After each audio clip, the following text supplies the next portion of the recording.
नमस्कार साथियों, स्वागत है सिलेक्शन गुरुजी ऑनलाइन यूट्यूब चैनल के constable tradesman practice session batch में। और प्रीवियस क्वेश्चन के एनालिसिस के बेसिस पर हम आज फिर से आपके लिए कुछ ऐसे महत्वपूर्ण सवालों को प्रैक्टिस के लिए लेकर आए हैं जो एग्जाम के प्रोस्पेक्टिव से बहुत इंपॉर्टेंट है और फ्यूचर में आपको देखने को मिल सकते हैं।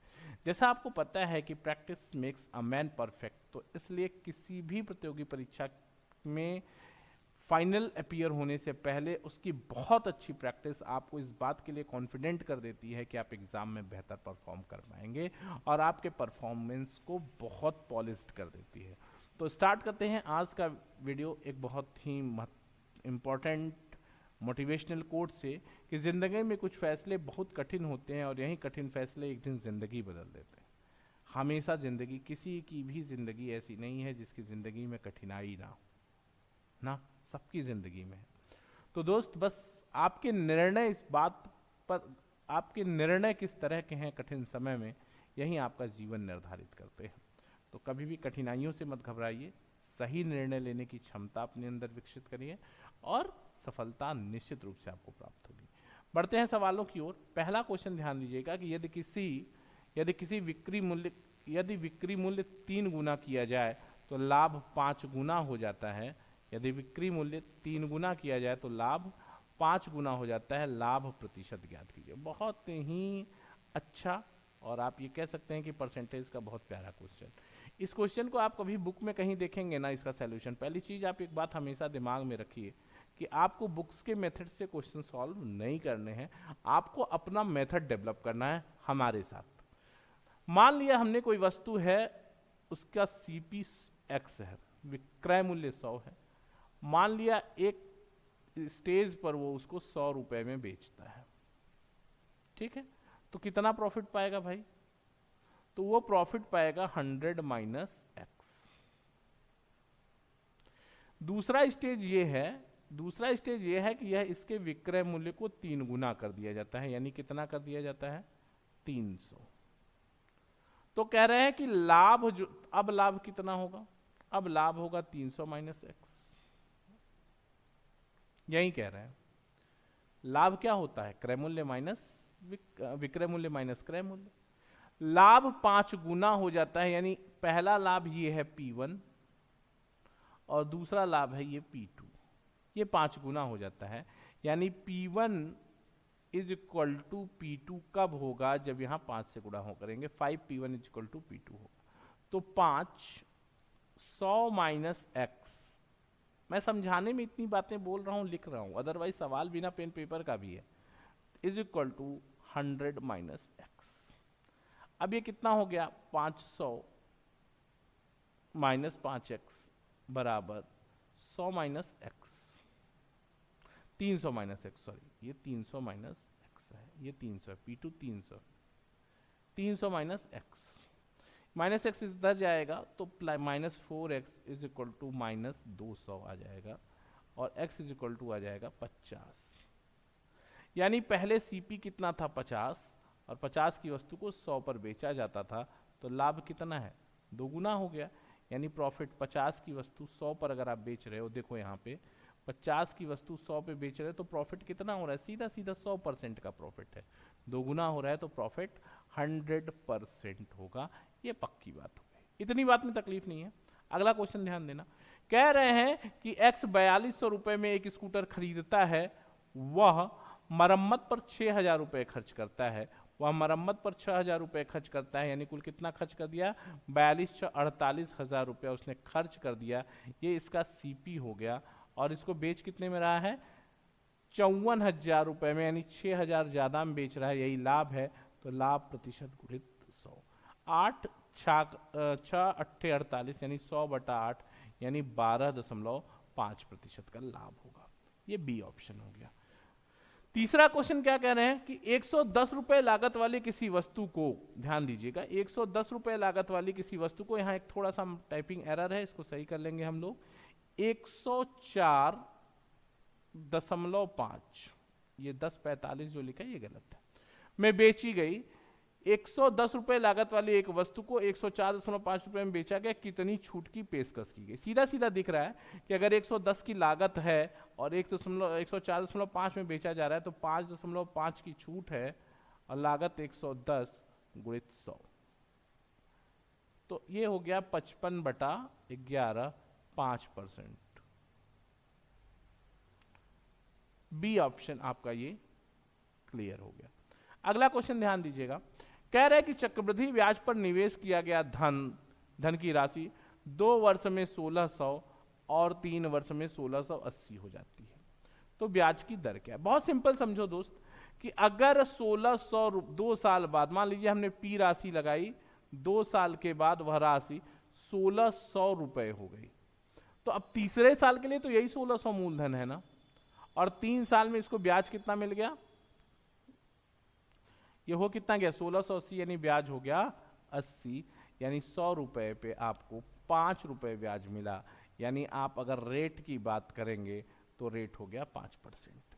बिना पेन पेपर का सवाल है कि अगर कोई राशि 2 वर्ष में 1600 हो जाती है, तो सीधी सी बात है कि तीसरे वर्ष के लिए वो 1600 रुपया मूलधन है, और उस 1600 रुपए पर 1680 रुपया प्राप्त होता है, यानी 80 रुपए ब्याज प्राप्त होता है। अगर 1 साल का मामला है, तीसरे साल यानी 1 साल, थर्ड ईयर, 3 ईयर नहीं, थर्ड ईयर, तो तीसरे साल यानी 1 साल में 80 रुपए 1600 रुपए पर ब्याज प्राप्त हो रहा है, तो सीधा सीधा है कि ब्याज की दर क्या है 5% है। अगला सवाल कह रहे हैं कि चक्रवृद्धि ब्याज पर निवेशित 25,000 रुपए की राशि 1 वर्ष में अर्धवार्षिक 4% प्रतिवर्ष की दर से बढ़कर कितनी हो जाएगी? बहुत सिंपल सवाल। अगर इस सवाल को आपको देखो, टाइम 1 ईयर है, 1 ईयर है, लेकिन 6 अर्धवार्षिक कर रहा है, तो 1 साल में क्या अर्धवार्षिक? 2 टर्म, ये हो गया। रेट ऑफ इंटरेस्ट 4% है, ये कितना हो जाएगा 2%। प्रिंसिपल अमाउंट कितना है 25,000, वो रहेगा, और 25,000 का 2% आप निकालोगे तो 500, और 500 का फिर अगेन 2% आप निकालेंगे तो कितना हो जाएगा 500 का 2% 10, और ब्याज निकालेंगे तो 2 से यहाँ और 1 से यहाँ।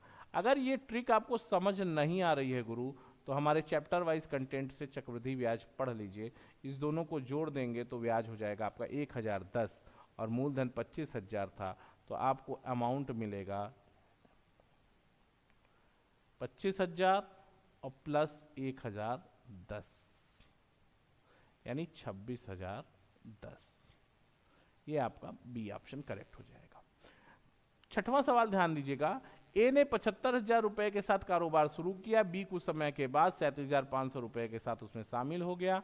यदि वर्ष के अंत में 3 संबंधी 1 के अनुपात में लाभ साझा किया गया हो, तो लाभ बी ने कितने महीने तक पूंजी लगाई? ठीक, यही सवाल है, देख लो कैसे करना है। क्या कह रहे हैं, ए बटा बी कर लो। ए बटे बी का मतलब है ये 75,000 गुणित 12 बटा 37,500 गुणित टी, और ये बराबर है 3/1 के। तो अब 37,500 सीधा 75,000 को 2 बार काट देगा, और 3 चौक के 12, टी आ जाएगा आपका 8 माह। 8 माह, ठीक है। इसमें ऑप्शन नहीं है, फिर से एक बार चेक कर लेते हैं। 3/1 है ना, तो 3/1, 3 चौक के 12, 4 दूनी 8, 37 दूना 35 दूना 70, ये 37 दूना, सही तो है गुरु। 75,000 शुरू किया, बी ने कुछ समय बाद 37,500 के साथ व्यापार में शामिल है। यदि वर्ष के अंत में 3 संबंध, सही है, 8 माह ही आंसर सही है। आप एक ऑप्शन क्रिएट कर लीजिए, ये 8 माह आपका आंसर है। अगला क्वेश्चन ध्यान दीजिएगा, सिंपल सा सवाल था। अगला क्वेश्चन ध्यान दीजिएगा, कह रहे हैं कि एक छात्र, ध्यान से समझना सवाल, बिना पेन पेपर का क्वेश्चन है, एकदम रॉकेट की तरह 2 सेकंड में उड़ाएंगे इसको। कैसे करेंगे देख लो, और मेथड से करने जाओगे तो निश्चित रूप से काफी समय ले लोगे। एक छात्र के अंक 68 के बजाय 88 के रूप में दर्ज किए गए, ठीक है। 68 नंबर पाया था, लेकिन गलती से उसको 88 नंबर दे दिया गया। इस कारण कक्षा के औसत 0.5 बढ़ गया। कितने नंबर के कारण 0.5 बढ़ा? 20 नंबर के कारण, यानी 0.5 औसत बढ़ा, यानी औसत 0.55, सॉरी 0.5, 0.5, 0.5 कितने लोगों पर बढ़ेगा? तो 20 नंबर बढ़ेगा, सीधा सीधा 40 लोगों पे, यानी संख्या कितनी हो जाएगी? संख्या हो जाएगी, ये योग में कम वृद्धि है और ये औसत में वृद्धि है, बराबर 40। आंसर कितना जाएगा? 40। आपका डी ऑप्शन करेक्ट है। क्लियर है इतनी बात? अगले क्वेश्चन की ओर बढ़ते हैं। अगला क्वेश्चन कह रहे हैं ए बी से 2 गुना कुशल है। बहुत देख लीजिए, ये टाइम एंड वर्क का सवाल बहुत पॉपुलर है और ट्रेंड में है, और यहाँ 3 लोगों को दे रहा है तो और अच्छा सवाल बन जाता है ये, क्योंकि थोड़ा सा अप्रोच करने की जरूरत है कि प्रॉपर हम सही अप्रोच कर रहे हैं कि नहीं, ये देखने की जरूरत है। ध्यान दीजिएगा, कह रहे हैं कि ए बी और सी 3 लोग हैं। कह रहे हैं कि ए बी से 2 गुना कुशल है और बी सी से 3 गुना कुशल है। यदि अकेले सी कोई काम 30 दिन में पूरा कर सकता है तो वे एक साथ मिलकर उस काम को कितने दिन पूरा करेंगे? चलो, कह रहे हैं और बी सी से 3 गुना है, यानी सी अगर 1 है तो बी 3 है, और ए बी से 2 गुना है यानी 6 है। ये क्या है? ये क्षमता है। और क्षमता क्या होती है? 1 दिन का कार्य। अगर सी कोई काम 30 दिन में करता है और 1 दिन में 1 काम करता है तो यहां पूरा काम कितना हो गया? 30 काम है ये पूरा। अब 30 काम को बी को करने में कितना दिन लगेगा? 10 दिन लगेगा। और ए को कितना दिन लगेगा? 5 दिन लगेगा। अगर कह रहे हैं ए प्लस बी प्लस सी तीनों मिल जाएं ना, तब कितना दिन लगेगा? तो 5 10 30, एलसीएम 30, 6 3 1, तो ये 10 हो गया, और पूरा काम 30/10 यानी 3 दिन में हो जाएगा। आपका ए ऑप्शन करेक्ट हो गया। अगला सवाल चार्ज लगाइए।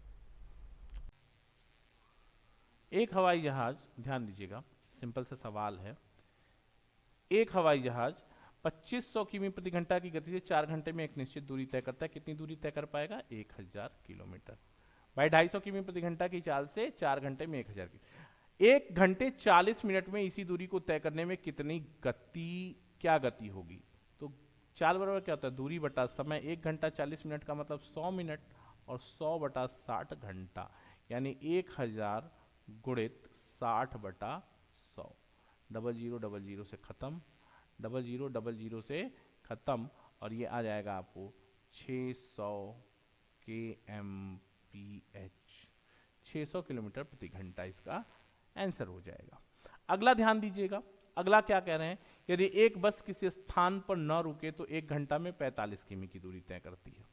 एक बस 1 घंटा में 45 किमी की दूरी चलती है, यानी 1 आवर में 45 किलोमीटर। कब? नॉन स्टॉप के केस में, नॉन स्टॉप के केस में, ठीक है। और अगर 1 घंटे में वो रुक रुक के चले, यानी विथ स्टॉप, तो कितना? 36 किमी। तो यानी 1 घंटे में वो कितना रुक रही है? 9 किलोमीटर। यही 9 किलोमीटर के बराबर का स्टॉपेज है। अगर वो 60 मिनट में, सॉरी ऐसा कर लो, 45 किमी अगर वो जाता है 60 मिनट में, यही है ना 1 घंटे में, तो 9 किलोमीटर जाने में उसे कितना समय लगेगा? 12 मिनट। और 9 मिनट के स्टॉपेज, 9 किलोमीटर के स्टॉपेज का मतलब है कि वो 12 मिनट का स्टॉपेज लेती है। बस 1 घंटे में 12 मिनट रुकती है। क्लियर बात है? क्लियर बात है, ठीक है। अगला सवाल ध्यान दीजिएगा, ये बंद हो जाएगा। देखिएगा इस सवाल को, कह रहे कि किसी आयत की लंबाई तथा चौड़ाई का अनुपात 5 संबंधित 6 है तथा इसका क्षेत्रफल 6750 वर्ग सेंटीमीटर है। आयत की लंबाई और चौड़ाई का अनुपात, आयत की लंबाई तथा क्षेत्रफल का अनुपात करके। सिंपल सी बात है यार, एरिया अगर अनुपात 5 संबंधित 6 है तो क्षेत्रफल एरिया कितना हो जाएगा? 5x into 6x is equal to 6750, या 5 30x स्क्वायर बराबर आप यूँ कह सकते हैं 6750। 0 0 से खत्म, x बराबर x स्क्वायर बराबर 2 और 2 5, x बराबर कितना जाएगा? 15। तो इस प्रकार L लंबाई कितनी? 5x बराबर 75। अब कह रहे हैं लंबाई का एरिया से अनुपात क्या है, यानी 75 का 6750 से क्या अनुपात है? तो ये हो जाएगा आपका 25 यहाँ 75, 25 25 एक्का 25, 25 एक्का 25, 17, 25 छक्का 150, 25 सत्ते कितना बचेगा यार, यहाँ पे बचेगा 17 और 5 ना, तो ये हो जाएगा 25 दूनी 50 है, सॉरी 25 दूनी 50, तब से 17 बचेगा, फिर 7 और 0, या फिर यूँ कह सकते हैं आप 1 और 9, 90, यानी 1:90 का रेशियो हो जाएगा। ठीक, डी ऑप्शन करेक्ट है। अगला क्वेश्चन ध्यान दीजिएगा, कह रहा है कि 11 से विभाजित होने वाली सबसे छोटी 4 अंक वाली संख्या के अंकों के योग और 13 से विभाजित होने वाली सबसे छोटी 4 अंक वाली संख्या के योग का गुणनफल क्या होगा। तो 11 से जो विभाजित होने वाली, सॉरी चलिए 13 ही लिखा, 13 से विभाजित होने वाली 4 अंक की सबसे छोटी संख्या 101 और 11 से भी विभाजित होने वाली संख्या 1001 और इसके अंकों का योग 2, इसके भी अंकों का योग 2, गुणनफल 4, इसका आंसर कितना हो जाएगा 4। ऑप्शन छूट गया है यहाँ, आंसर 4 हो जाएगा। सिंपल कर लेंगे। अगला क्वेश्चन कह रहे हैं कि 13 से विभाजित होने वाले सबसे छोटी 3 अंक की संख्या को 16 से विभाजित किया जाए तो शेषफल कितना आ जाएगा। बहुत सिंपल सवाल समझो कि 13 से विभाजित होने वाली सबसे छोटी 3 अंकीय संख्या है 104, ठीक है, 13 बट्टा 104, ठीक। अब कह रहे हैं इसको 16 से विभाजित करें तो शेषफल 16 छक्का 96, 16 छक्का 96, 4 4 और 8 हो गया, तो शेषफल 8 आ जाएगा। यहां तक कोई तकलीफ नहीं है। अगला क्वेश्चन ध्यान दीजिएगा, कह रहे हैं कि 65,561 के वर्गमूल को ज्ञात करके इस संख्या को अपने वर्गमूल से विभाजित किया जाता है, परिणाम संख्या ज्ञात कीजिए। कह रहे हैं, ध्यान से समझिएगा कि 6561 का वर्गमूल सीधा दिख रहा है 81 के वर्गमूल को ज्ञात करके इस संख्या को अपने वर्गमूल से विभाजित किया जाता है। इस संख्या को अपने वर्गमूल यानी 81 को किससे विभाजित किया जाता है, 81 को इसी के वर्गमूल से विभाजित किया जाता है, तो 9 बचेगा, 9 अज्ञात होगा, आंसर 9 आ जाएगा, ठीक है। अगला क्वेश्चन है, कह रहा है कि किसी वृत्त के व्यास को 2 गुना किया जाता है तो उसका क्षेत्रफल कितना बढ़ जाएगा। अगर व्यास 2 गुना होगा तो क्षेत्रफल 4 गुना बढ़ जाएगा। क्यों? क्योंकि पाई आर स्क्वायर है और अगर व्यास डी है तो डी है, और अगर ये 2d हो जाता है तो इसका मतलब त्रिज्या भी 2 गुनी हो जाएगी, और त्रिज्या 2 गुनी होने का मतलब स्क्वायर के फॉर्म में जाएगा तो 4 गुना हो जाएगा। क्लियर है बात। सिलेक्शन गुरुजी पर constable tradesman practice session batch में आज इतना ही। कल फिर मुलाकात होगी आपसे कुछ और बेहतरीन शानदार सवालों के प्रैक्टिस सेशन के साथ जुनून बैच में। तब तक देखते रहिए सिलेक्शन गुरुजी ऑनलाइन। जय हिंद, जय भारत।